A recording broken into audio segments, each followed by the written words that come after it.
on va vous expliquer ce qui va se passer.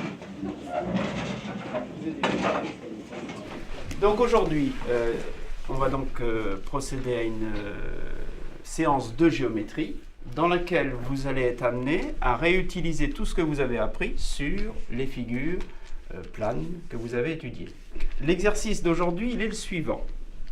Je vais vous distribuer à chaque groupe une figure géométrique complexe, c'est-à-dire qui est constituée de plusieurs figures simples que vous connaissez. Le but de la séance, ça va être pour vous de rédiger les différentes étapes qui vont conduire un autre groupe à pouvoir reconstituer la figure. Alors j'ai deux jeux de figures, je vous le dis tout de suite, car il y aura peut-être deux étapes dans la séance. D'abord, un jeu de figures relativement simple.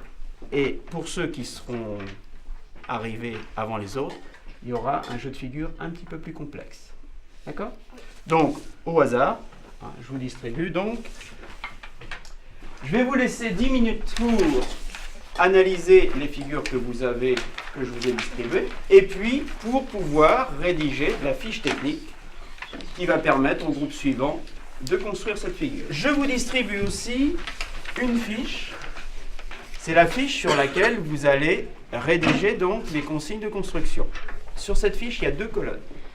Ici, ce sont les rédacteurs qui écrivent, c'est-à-dire le groupe qui écrit les consignes. S'il y a des soucis, le groupe suivant écrira ses commentaires en face de la consigne qui pose problème. On est d'accord là-dessus ? Vous comprenez le fonctionnement ? Donc c'est parti.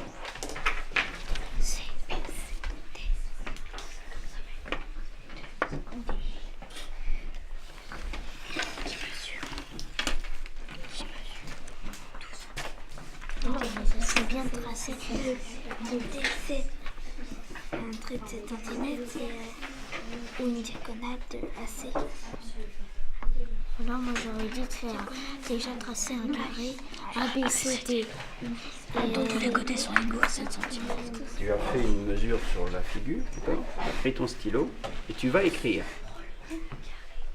Est-ce qu'ils sont au courant de ce que tu vas écrire ?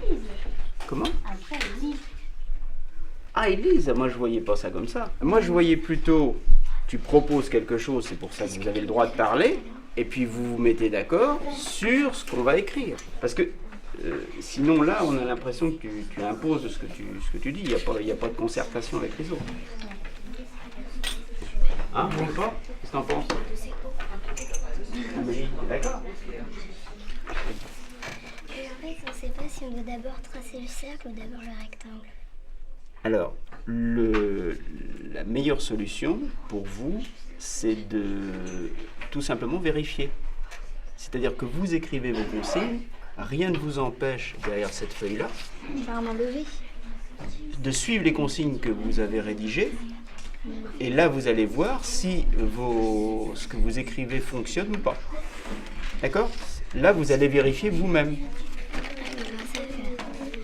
Place le point B à 2 cm du point A. Bah oui. Qui a fini ? D'accord. Alors, les groupes qui ont terminé. Maintenant, vous rangez les figures dans la chemise. Vous me donnez vos consignes. Voilà. Et voilà. Donc, vous disposez dans chaque groupe d'une feuille blanche pour tracer la figure dont vous avez la fiche technique sous les yeux. Moi, ce que je vous conseille, c'est quelqu'un énonce les consignes une par une et on essaie petit à petit de construire cette figure. Dans un triangle rectangle ABC, l'angle droit est en C. AB mesure 8 cm, AC mesure 5,3 cm et CB mesure 6 cm. Ensuite, prolongez DC de 3 cm et demi. Prenez le point C et tracez un cercle dont le rayon est de 3 cm et demi. Ensuite, prolongez DC de 3 cm et demi. DC de 3 cm. DC. Alors, ça commence. Mais qu'est-ce que c'est comme ça? Et donc je peux transmettre la fiche avec votre question. Oui. D'accord? Donc on va voir la réponse qu'ils vont apporter à cette question. Donc voilà. Je vous transmets donc la question du groupe dessinateur par rapport à cette consigne-là. On écrit la phrase à côté carrément. En dessous.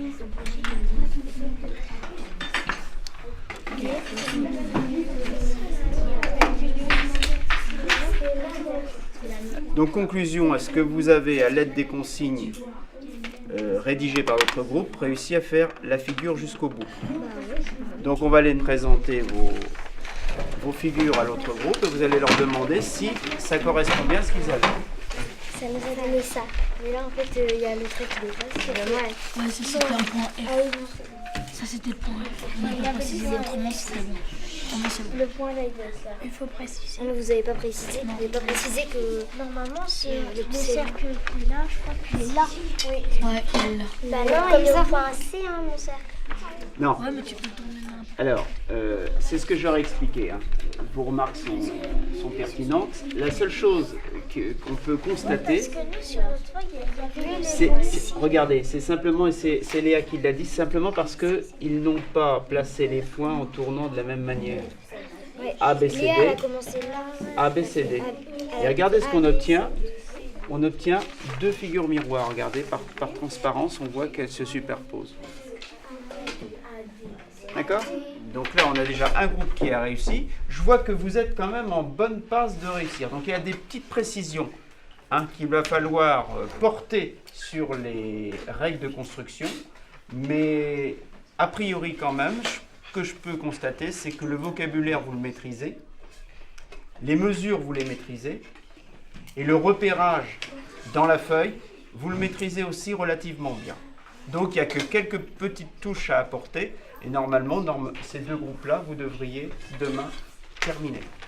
Voilà. Donc on va ranger les feuilles. Et puis on va ranger le matériel aussi.